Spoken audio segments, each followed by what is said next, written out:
Hello, a very good morning, our beloved viewers of KTV Waka Waka. Mwasuze mutya mjebalije mutusizake ngalo mu wiki yonna.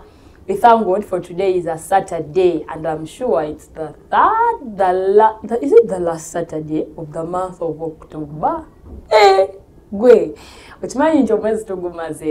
Well, we thank God who has brought us from when we began the year. We are now in the 10th month of 2025. And who are we if we don't give God thanks? We thank God for his goodness and mercies that keep chasing after us each and every morning. Yes, in a special way, we want to appreciate our very own bishop, our spiritual father, Bishop David Livingstone Chiganda, and our mother, Pastor Cindy Chiganda, who have nurtured us, who have brought us up to where we are. You to see Kingdom Kids program, Kingdom Kids show on Saturday from 9 a.m. to 10 a.m. They are behind all this. We thank you so much, Bishop. We thank you so much, Pastor Cindy. May the Lord richly bless you for encouraging the children ministry to go on. Yeah, I'm sure you saw the first session and it had a lot of interesting things that unite up the children evangelism. Yeah, so instead of giving the child a tab that has other apps that will spoil them, just introduce the apps which are for God, the apps which are for the glory of God, like that one, and let them learn the Bible, let them see the songs that little children need to listen to. Well, the Bible says the kingdom of God is for the little children. Let them come to me. Yeah. So you need to let that child go to God. Don't let them go to Satan by giving them TikTok. Can you imagine? You give them TikTok, no muvanako, no mwesimwa with TikTok, no mwesoniwa. That's not good because you're not sure of which video is coming next. They need parental guidance. They need adult guidance in everything they are doing. So parent, mommy, daddy, in any way. Yeah. Just know even the devil is targeting the young generation. Ababana benyini boga yadidde. Naye bayagala katuni oyo goba bera wo. Yeah, recently we just saw on social media Elon Musk himself saying, Netflix is not a right app for little children because they are starting to introduce things which are not for the young children. They are trying to LGBTQ where transgender where homosexuality where lesbianism is all right, and they're trying to bring it into the young children, and that's not right. Yeah. So if such apps come which have the details which are for God, which have Bible stories, which have gospel for the little children, introduce them into their app, into their tabs, into their phones, and let them get used to them. Let them grow up in a way that they will not live. For the Bible says, train up a child in a way, even when they grow up, they will not live that way. And I want to tell you, amawulire amabi oba amalungi nti gwe bwolemererwa mukuliza mukubere tuufu lyalina okuliramu bajja kuyambako niwe banaakuyamba bajja mukuliza mukubo bi. Yeah, that's what comes with the help from outside. They will help you train up that child, but they will not train them in the right way. Training can be about training. So parent, guardian, don't let that child be trained by the outside people. Train them yourself so that even when they go outside into those people where they are wolves, ne bawulira omuntu nga mugamba nti okuvuma kirungi ajagamba olimba ze mama yangamba okuvuma kubi. So kyomutaddemu ng'akyali mutawo wali kyekigenda omukuza akule nga kyamanyi era kimusigalemu. Nina akagero k'empira mbu akakyama amamera simanya bw'ogezaako kagololo bakakola katya. Musumba ajja tubuulira ye Muganda bw'ogezaako kagololo bakakola katya. Kati muzadde toganya mwana wo kubeera akakyama amamera kagolole nga kakyali kato ssaawa zino. Introduce things which are for God, which are going to raise their hearts into the right way. And one day we had teacher Prosy, I can't forget that. She said that even your child to go to heaven, it's your responsibility as a parent. Buvunaanyizibwa omwana oyo genda mu ggulu. So buli kimu kikole okakase ky'omwana oyo asangibwa ng'asaanidde mu maaso g'entebe ey'obwakabaka era ng'asaanidde okutuula mu bulamu obw'olubeerera, eternity. So in the studios, I'm not alone. I'm with a great man of God. He'll introduce himself, but before I welcome him, last Saturday we talked about Noah Noah, yes, Noah. And we said that his father was Lamech. Ujja kuddayo some mu Genesis chapter 5 verse 28. Yeah. So Lamech was the father of Noah. Abadde takamanyi kakugambye. Now ujja genda okasome okakakase. Lamech yali tata wa Noah. And Lamech, when he bore this son, he had a lot of hope in the child. He said, through this one, we are going to be blessed in the land the Lord cast. Yeah. So muzadde nawe ali eyo, omwana oyo gw'ozadde oba gw'olina ewaka, osobola omwogererako ky'oyagala olaba mu biseera by'omu maaso. Tomukolimira. Musumba lumu yayogera ku ky'okuvuma abaana, ne Bishop atera okyogerako ku katuuti. N'akola ekintu n'ogamba gwe mbwa gwe. Naye ng'okimanyi embwa ezaalambwa. Sabazadde buli kyokola sibavumye tokyusa nno mbadde nsaaga naye nga mbadde njogera mazima. So omuvuma embwa, omuvuma eddambo, kyonna ky'omuvuma manya nti kyonna kiba kivudde ku gwe omuzadde kyagenda ofeesinga mu biseera eby'omu maaso. So omwana oyo mulangirireko obulamu, mwogerereko obulamu kuba musumba ngenda mwaniriza era musumba kino nga nkyogera nga bujja. Waliwo bwe batugamba nga tuli mu zi service ezo zi life changing tubaddemu n'abaweereza nga bagamba leeta ensigo ogisigira abaana bo. N'oleeta sente z'omitwalo gyo 10 oba 5 oba 2 omutwalo gwonna gw'oleese n'ogusigira omwana. Ne gwe kennyini n'odda ewaka ng'omaze osigira omwana ensigo ey'okkulaakulana. Omwana oyo yennyini gwe wasigidde ensigo n'akola ensobi n'omuvuma n'omuwemula nga naye wamusigidde ensigo mbw'abeere mwana mulungi mu nsi. Naye n'omayizira ng'olina kwegamba n'osiga ensigo endala. N'osigayo ennungi n'osigayo n'embi naye ng'embi yeesinze obungi. So omuzadde ali eyo nga musumba bw'ayingirawo.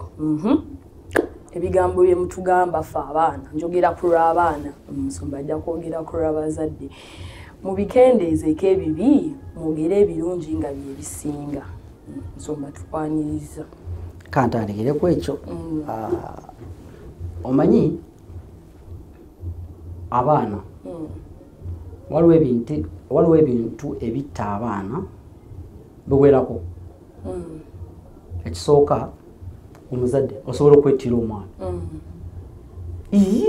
Olwali mutulaga atanzonzo omwana gwe nakeera nenzala nsobola okumwetira.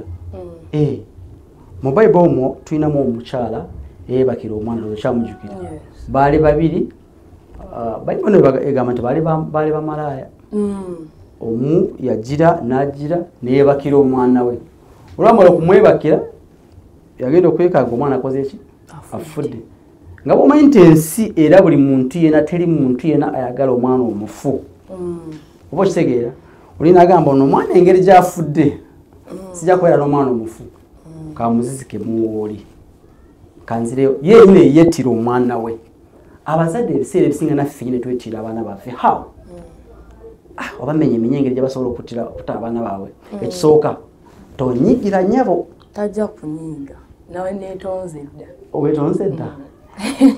Ebigambo by'ogamba omwana wo n'ogamba laba eddambo lino ayasize eglaasi ya 5,500 n'omwatulirako ekigambo n'ogamba nti kale laba eddambo eglaasi yange ogyasiza omuzze.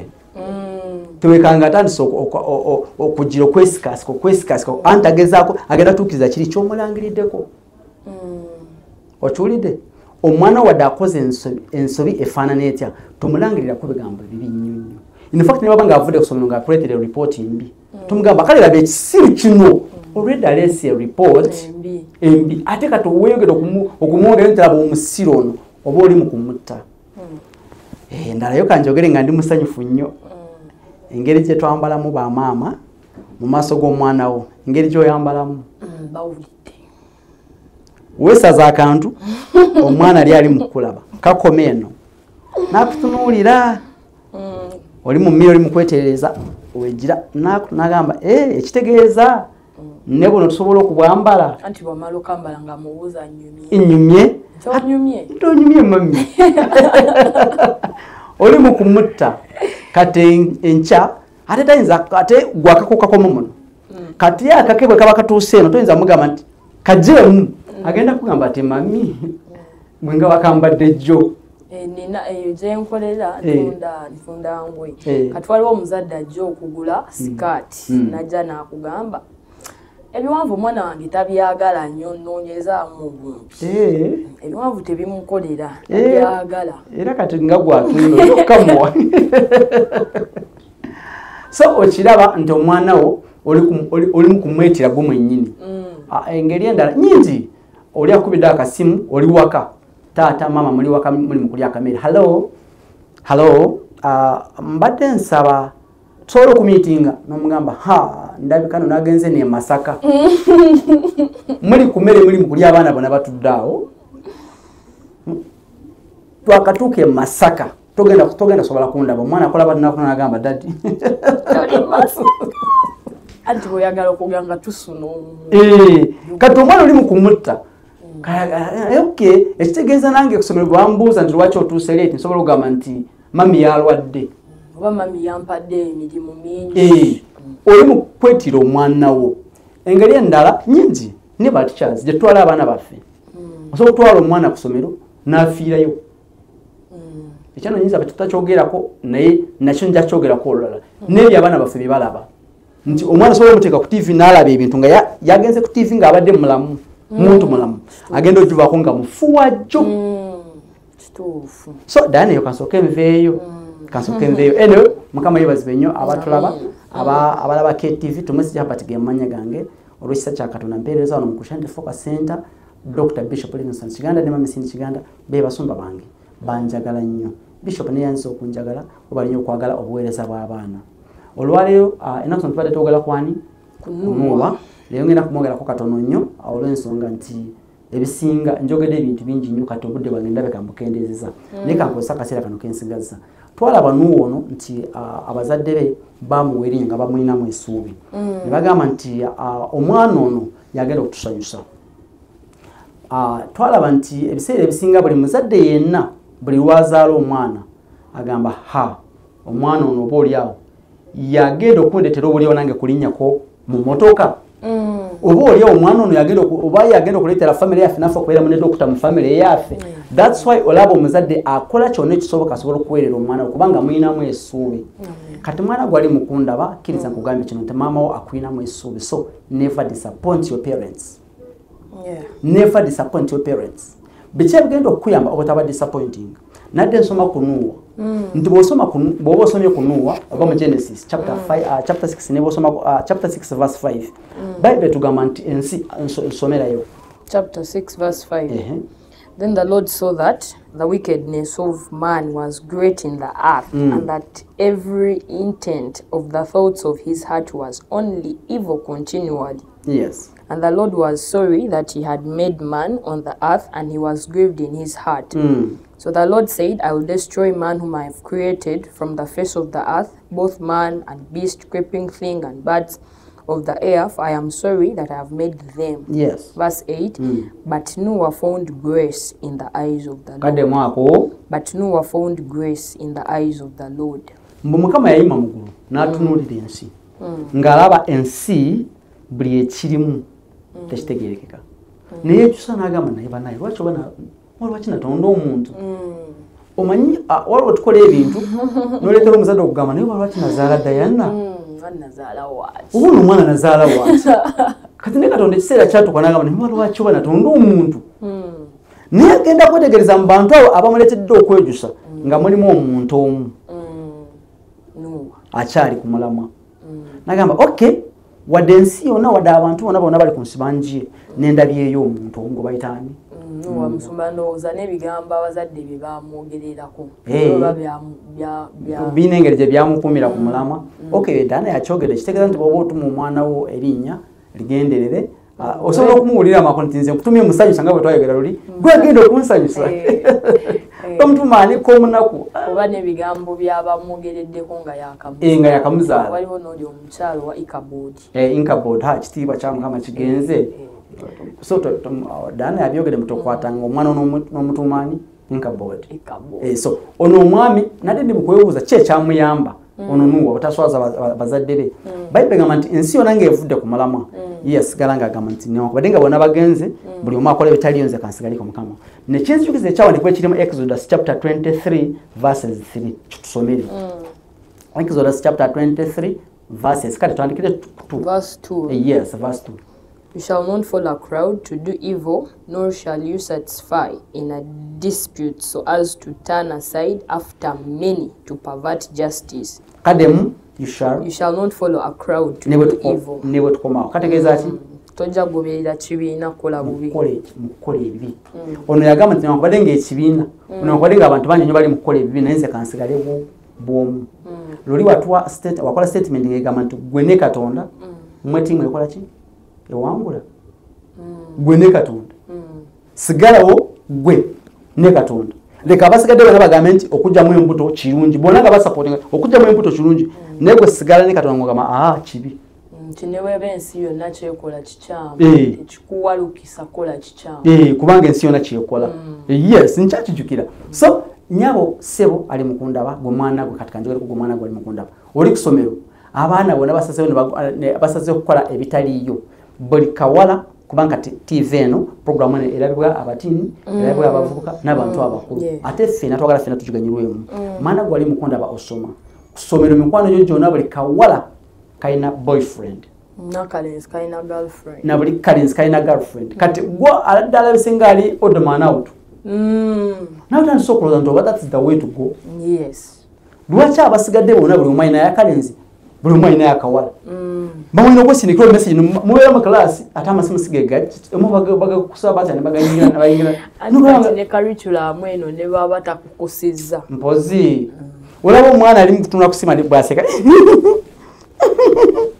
ngamba kiki ekigenda mu maaso kumbe waliwo omulenzi yamusindikidde akamesige kali mukola ki kumusanyusa kati oluva mu class ng'akulana olaba akamesige ke basindikidde bambi ng'akamesige kalina engeri gye kajjira muli n'ogamba banange bambe nange banange nfuneya nansindikira ngo message obwo bwe butyo kati no musumbo kyali ku message yes kati tolaba nti bakandidate babadde mu bibuuzo nze nabirabanga ku ssomero waffe twali bazolo simanyi waliwo kale dedication success card biki nga candidate omu aweereza candidate omulala kimuli success card kati mabala nimbeera nga mukanudde amaaso nga mwe yafunye ebirabo nga tishaposi watakuyambye nakusindikira akantu obira mwa kubanga bali balina ababa babawa yes okay so ndoza nyabo sebo ngomulenzi ko mwana gwali mukundaba togoberera abalala bona bye bakola ki bye bakola gwe kolere bisanyusa Katonda yimirira okulwa Katonda wo kubanga kugambye nti abazadde bo bakulina mu esuubi abazadde bo bakulina mu esuubi so never disappoint them bakulina mu esuubi era bulwabeerera omuzadde agamba munaye kanetike oba kantunda amenvu kano sobola okuweerera omwana wange abeeko kyafuuka wagenda okuleeta dadduwo okulinnyako mu motoka gyatalinnyangamu nze ntera okugamba divine wange nti divine y'omwagenda okundeetera okulinnyako mu nyingi sinaba kulinnyamu kati divine y'omwagenda okundeetera okutambulako amawanga ndowooza divine bamumanyi divine bamumanyi yatamumanyi ng'addayo ku Facebook batwali tubaddeko so gwe mwana gwali mukutulaba never disappoint the one that is taking care of never kubanga kulinamu esuubi abamu otwogerera ali buli kasimu akamukubirwa agamba bakati bano bamanerenda bagala sente zaabwe kugamba ne kululwo kyokka tetwagala tebamuleetera amawulire bagambe nti amuwalawo ono gwewoolera sente mugunde eri ali lubuto kusomera bamugobyeyo musumba ina konzijukiza we twali kyabeera mu muzigo ne muzeeyi yali alina ekibiina gyewola sente obeno program anagiraba simanyi kati mu nyumba eyo twalinamu fridge enene nga ya sente ziwerako ng'eri mulyango nga wetwagipositioninga kati nga bali abagamba okusinziira ku sente zeyewola nga zijja mu fridge eyo kati abaleetawo n'abalagawo n'agamba nti eyo fridge ndwawo mutwale kati alina lwe yajja nga tugifulumiza nga teriimu nabuuza ni eyagijjeewo ani yajjeewo fridge eyo lwakwewola era nga kikola lwa bulungi baffe abaana basome abaana bakole kiwe bityo oba okitegeera kati mwana gwe mama tata wali yali ku bunkenke bebana bosanga betise emigugu muwuna fast nze ntero kola mu fast yeti so omugugu ogumusinga kilozi ninga ayagala gosome mama wo akole emirimu muwine eyo obo olowooza nabagamba luli nti waliwo n'abazadde abafa ku byokukyusa engoye ayambaleko obulungi alekenga abalala balabika ku lulwo agamba kambeerera akagoli kange kamu nga kali ka yero kani kabugembe bampitanga lya yero balina obugoye bamumanyiddemu naye nga afayo ku lwosome. So never disappoint that person, never disappoint your parent, never disappoint that person that is taking care of you. Never awonkomye. Amina. So mwana owulidde n'omuzadde ali eyo nga tutezirooni okoze ekitukulabaawo Mukama akutuweera omukisa. Ewali abamu nga alina bakandidenti basatu, olina owa senior 4, olina owa P7, olina owa senior 6. Ekanolinga yaweweddemu nti owa senior 4 atuula kumbe n'owa P7 wiiki ejja ayagala ssente za fee. Oba obanga mumaliriza bwoti n'owa 6 naye n'atuuka. Saddaaka zonna z'okola Mukama ajja kuyamba, ajja kuyisaawo. Omusumba nga tumaliriza nina omwami gwe nali naye awo ne mubuuza nti naye nina ekintu kye neewuunya bataata bano bakikola batya okulabirira abaana buli lunaku naye nga buli lunaku sente azikola ku mulimu alina lwajja ne bitagenda bulungi. Omwami oyo n'anziramu n'aŋŋamba nti nno omuntu kasita oba n'obuvunaanyizibwa n'omuntu gw'olabirira Katonda alina engeri gyakuweerezaamu ssente. So abazadde abali eyo obuvunaanyizibwa obwo bw'okola Mukama abulaba, tagenda kulekera, tagenda leka baana bo kuswala. Ssente ajja zireeta zijja kujja bana bagenda soma bamalirize. Twebaza Mukama gwawadde naffe okuba lwe twatandise paka kati bwe tunaddira tugenda beera mu mwezi gwa November. Era tutulaba nga tukyuse nnyo Saturday tujja kuba tuli mwezi mpya. Tusemberedde naku z'omwezi meka? Abiri. Yes, the Thank You Lord concert was the 20th of December children concert. Yes, welcome all of you parents, children, any choir at any church and you want to participate and be part of this concert. Pastor Herbert is the right person to reach to. Nange yange njajiba wane musumba ndoza yabantu enamba yenga tumaliriza. Kale njajiba next Saturday. Okay. So next Saturday we shall be having that number. Yes. You can keep connected on KTV and on Kingdom Kids program. So matumirako. Okay, omukyala wange akyasinze okubeera omulungi mu nsi yonna. Omulungi. Sinza kutakutumira Judith. I love you so much. Ate nakuzonanyirira kankomaawo enakuzonanyirira mukyala gwe. Yes, thank you for watching. Don't change to any other TV station. Yes. We are coming back with more interesting things. Have a blessed Saturday. Bye-bye. Bye.